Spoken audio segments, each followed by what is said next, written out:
Classical music can be intimidating because what on earth are you even listening to?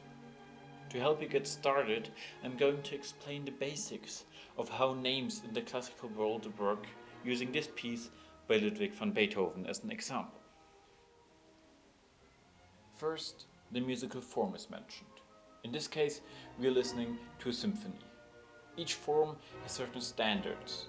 A symphony, for example, is played by a symphony orchestra and is usually divided into 4 sections called movements. Another common form you will find is the concerto, a 3-movement piece for a soloist and orchestra. You will see the violin and the piano concerto most often. Then there's chamber music. Here the ensembles are smaller.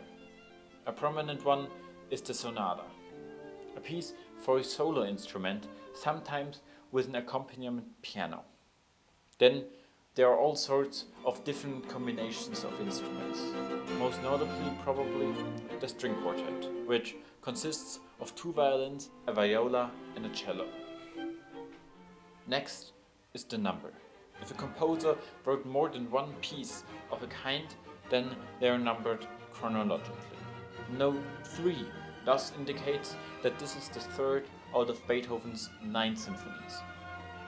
Another important detail that is mentioned is the key.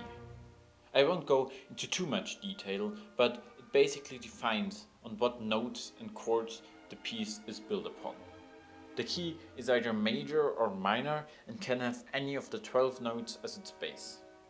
In our example, we are in the key of E flat major.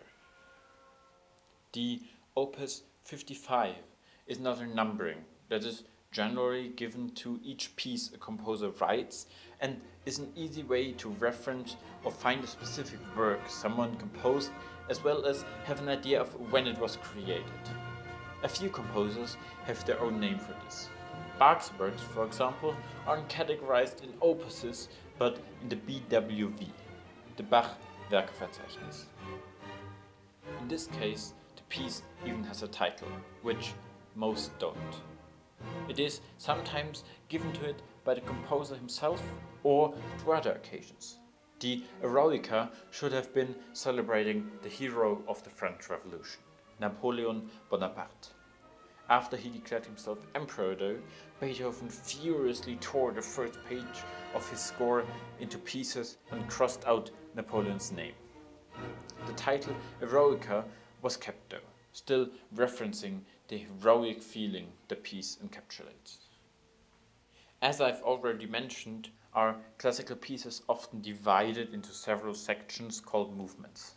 If you listen to something on Spotify, for example, they will be split up into separate tracks.